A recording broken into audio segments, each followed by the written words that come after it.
নারায়ণগঞ্জের রূপগঞ্জ উপজেলার প্রাণকেন্দ্র ভুলতা-গাউছিয়া এলাকা। ঢাকা-সিলেট মহাসড়কের এই গুরুত্বপূর্ণ অংশটি এখন পরিণত হয়েছে দুঃস্বপ্নে।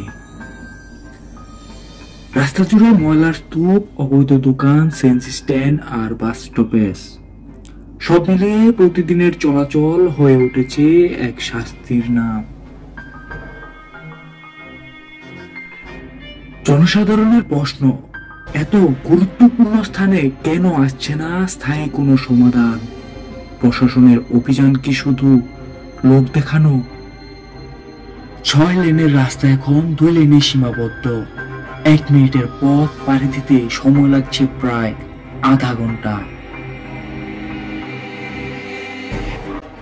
এশিয়া মহাদেশের অন্যতম বৃহৎ মার্কেট গাউছিয়া মার্কেট। হাসপাতাল, ব্যাংক এবং বিভিন্ন শিল্প কারখানা থাকায় ভুলতা-গাউছিয়া এলাকায় প্রতিদিন লাখো মানুষের চলাচল। কিন্তু ঢাকা-সিলেট মহাসড়কের এই অংশে 6 লেনের প্রশস্ত রাস্তা এখন কার্যত 2 লেনেই সীমাবদ্ধ হয়ে পড়েছে।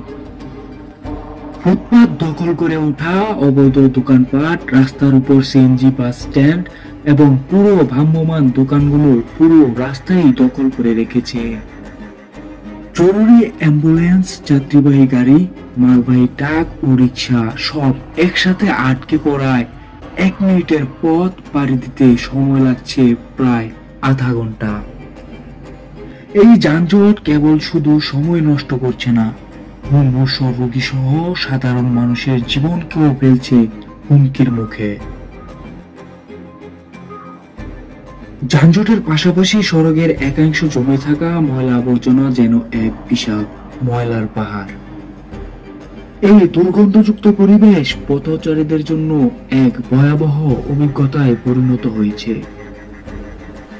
রাস্তাটি দিয়ে চলাচল যেন প্রতিদিনকার এক শাস্তির নাম।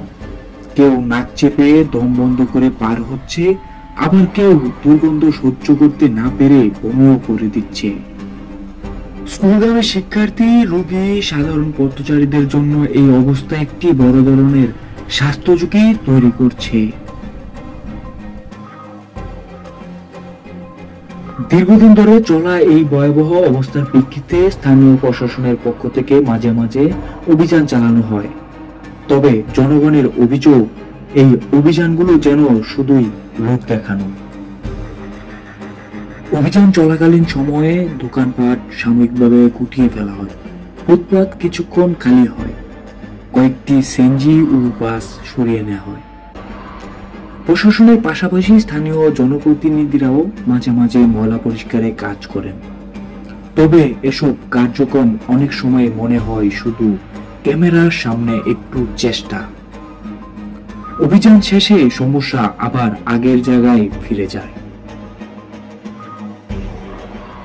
জনমনে প্রশ্ন, স্থায়ী সমাধান কেন আসছে না? প্রশাসনের ভূমিকা কি শুধু দেখানোর জন্য অভিযান চালানো? এত বড় একটি বাণিজ্যিক ও জনবহুল এলাকায় স্থায়ী সমাধান কেন আসছে না? দখলদারদের পেছনে কি কোনো প্রভাবশালী মহল ক্ষমতার ছত্রছায়া রয়ে গেছে?